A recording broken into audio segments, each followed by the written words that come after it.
Welcome to Samvad X News Podcast. Today is Tuesday, 6th May, and the time as we record this podcast is 8 a.m. We are Raj Patel and Priya Shah here. And we're taking a deep dive into the major news from the past 24 hours, mostly focusing on developments within India.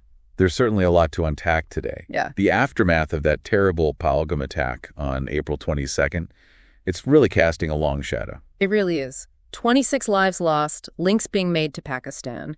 The response is now unfolding on multiple fronts. Yes, and it's quite broad. Everything from, national preparedness right through to diplomacy and even water politics. Let's start with the home front, the civil defense side.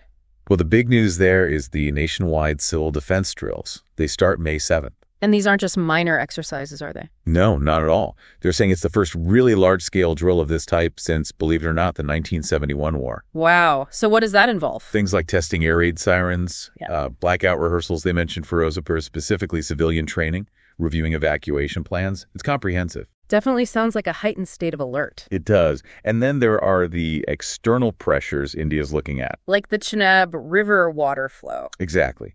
Potentially curtailing that flow. That could impact the Baglahar Dam and, brings the whole Indus Waters Treaty into focus. Always a complex issue. And the financial angle, too. Right. The finance minister asking the Asian Development Bank to halt funding to Pakistan. And plans to talk to other multilateral banks about terror funding concerns as well. It's a multi-pronged strategy, clearly, and tensions are high. Pakistan's defense minister even acknowledged a possible Indian military strike along the Law Sea. Plus, more ceasefire violations. The 12th straight day. Yes, the 12th. So yeah, it remains quite volatile. Okay, let's shift tracks a bit. The Supreme Court's been busy. Transparency seems to be a key word. Indeed. They've actually published the entire judge appointment process right there on their website. High Court and Supreme Court judges. Including inputs from all the different authorities involved? Yes, the idea is public awareness, making it more open, which is, a positive step. At the same time, though, they're worried about delays. Very much so. They called verdict delays a very disturbing issue, especially high courts, where criminal appeals can sit reserved for years. Years? That's incredible. It is. And they hinted maybe some mandatory norms might be needed to speed things up. The court also touched on crypto, specifically Bitcoin. Ah, yes. Recalling an older case, they made a comment that Bitcoin trading here could be a, how they put it, refined way of doing Hawala business. Linking it to informal money transfers. Essentially, yes. Yeah. And they repeated their call for the center to actually clarify its policy on virtual currencies. It's been a recurring theme. Still waiting for clarity on that front then. Okay, what about Parliament? Any movement there? There's a standing committee led by BJP MP Nishkat Dubey.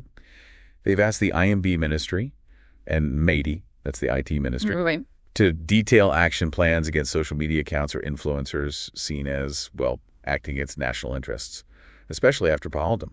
So looking at online content creators and platforms. Yeah, the panel mentioned potential incitement of violence, spreading harmful narratives. They're demanding more accountability. Interesting. Now, something more concrete, military hardware, a new frigate. Yes, good news for the Navy. They're getting INS Tamal, a stealth frigate from Russia. Stealth, and armed with BrahMos missiles. That's the one. Jointly developed supersonic cruise missiles. It's a Tolwar-class ship, a modified Krivak III. Built in Russia, sea trials successful. And an Indian crew brings it home. That's the plan. Formal induction is set for May 28th. It definitely strengthens India-Russia defense ties and, of course, the Navy surface fleet. Good. And one last national item, the CBI director. Looks like Praveen Sood is likely getting a one-year extension. Why is that? Reports suggest the selection committee, that's the PM, CJI, and leader of opposition, couldn't agree on a successor. Ah, okay. So Sood, who took charge in May 2023 for 2 years, gets another year. Provides continuity, I suppose. Makes sense. Okay, let's broaden the view. International reactions to the Indo-Pak tensions. Well, Japan's offered full support to India post-Pahalgam. Okay. Iran's foreign minister urged restraint from both sides. The UN Security Council held closed-door talks, also calling for restraint. Pretty standard diplomatic responses, really. Any practical impacts? There are reports that airlines like Lufthansa and Air France might be avoiding Pakistani airspace now. That's quite telling. It is. And that comment from Pakistan's defense minister about doing the dirty work for the West, still making waves. Oh, yes. Supporting terror groups, he admitted. The journalist who interviewed him was apparently quite shocked. It's generating a lot of discussion. I can imagine. Elsewhere, in the Middle East, Israel, Gaza. Reports say the Israeli Security Cabinet approved a plan for the conquest of Gaza and military expansion. Conquest? That sounds like a major escalation. It certainly signals that potential. Broader territorial goals, perhaps. Details are scarce, but it suggests a hardened stance, preparation for a longer engagement. It's likely to draw a lot of international concern. Definitely one to watch. And China's activities. Espionage concerns. Growing concerns, yes. About a widespread network, the MSS, state security, but also civilians, front companies, proxies. Weighing what exactly? Reports mention surveillance, cyber intrusions, intellectual property theft, foreign interference, recent incidents across Europe, the U.S., Asia, arrests, investigations. It's seen as a multifaceted challenge. Right. And finally, on the international business front, a huge name stepping down. Warren Buffett. After 60 years as Berkshire Hathaway CEO. 60 years? Who's taken over? Greg Abel. He oversees their non-insurance operations. Buffett stays on as chairman, though. Still, a massive transition. Addresses those succession questions finally. Absolutely. End of an era, really. Okay, let's bring back to India. State-level news. Haryana first. Liquor policy changes. Yeah. A new excise policy for 2025-26. The main thing is banning liquor shops in villages with fewer than 500 people. How many shops with that effect? They estimate around 152 shops in over 700 villages might close. Seems aimed at tackling social issues in rural areas. Could impact revenue, too, presumably. Now, West Bengal politics. Chief Minister Mamata Banerjee has been quite vocal, accusing the BJP of spreading a communal virus. Strong words. And she blamed the BSF, the Border Security Force, for supposedly triggering riots in Murshidabad. Claimed it was pre-planned unrest. It's a serious accusation against the central force. It is.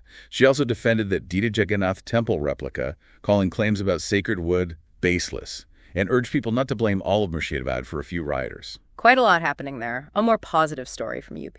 Yes, a nice one. Mangal Saroj, a farmer's son, won rupees 4 crore on a fantasy cricket app. 4 crore from what investment? Just rupees 39, apparently. Incredible. Really highlights how popular these apps are. And the, albeit rare, potential for huge wins. True. And quickly. Crime data. NCRB. Yeah, the 2024 report, likely with 2023 data, shows crime rate variations across states. Past trends, show UP with high volumes of theft, communal issues. And other states? Arunachal Pradesh, Jharkhand faced security concerns like insurgency, Maoist activity. Helps understand regional patterns. Got it. Right, let's move to sports.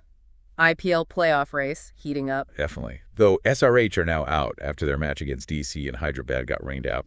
Shame for them. What about DC? Their hopes technically remain, but they're still on that winless streak, so it's tough. Who are the frontrunners then? Looks like RCB, GT, MI are looking strong, maybe fighting for the top 2 spots. PBKS still have a mathematical chance. That MI vs GT match will be huge. Always exciting at this stage. Any other cricket news? Yes, the Indian physical disability cricket team completed a brilliant 5-0 series whitewash against Sri Lanka. Fantastic achievement. That's great news. And a couple of nice moments. MI mentor Mahela Jayawardene praising Bumrah, and Rohit Sharma presenting Mohammad Siraj with his T20 World Cup ring. Nice touch. Always good to see that camaraderie. Okay, tech news next. India's getting its own AI model. The Sovereign Large Language Model, yes. They've selected Sarvam AI to develop it. What's the goal there? Self-reliance? Pretty much. Train it on Indian data, catered to Indian needs, languages, reduce dependency on foreign tech. It's a global trend. Nations building their own LLMs. Makes sense. And the Met Gala happened. Always a big fashion event. Huge. Strong Indian presence this year. Priyanka Chopra and Nick Jonas, of course. Shah Rukh Khan made his debut, first male Indian actor there. Oh, wow. Also Kiara Advani, Diljit Dosanjh. Lots of buzz. And you always see that fashion tech crossover there, too. Innovative design, social media going crazy. Right. Any quick updates from the big tech giants? Apple might be changing its main iPhone launch timing from 2026, moving away from September, but details are thin. Interesting. They also started notifying users about a Siri privacy lawsuit settlement. Google had a bit of fun mocking upcoming iPhone leaks. Just rumors, they said. Yeah. Meta's contractor in Spain announced over 2,000 job cuts. And Elon Musk's xAI boosted its Grok chatbot. It now has vision capabilities and Google Drive support. Things move fast in tech. Okay, business news wrap-up. Indian Economy Watch. Finance Minister praised retail investors for market stability. Corporate earnings looking okay. M&M's Q4 net profit was up 13%, rupees 3,542 crore. Any moves in banking or debt? Bank of Baroda cut its home loan rate to 8%. And Vedanta Group plans to repay about $920 million in debt in fiscal year 26. Got it. What about major deals or setbacks? Globally, 3G Capital is buying Skechers for $9.4 billion, taking it private. It's happening amid U.S. tariff talks. And domestically, a setback. Yeah, for JSW Steel. The Supreme Court rejected their resolution plan for Bhushan Power and Steel, ordered liquidation due to money laundering concerns. Ouch. What happens now? JSW plans a review petition. It definitely has implications for the whole insolvency and bankruptcy code process. Right. But startup funding is still flowing. Seems so.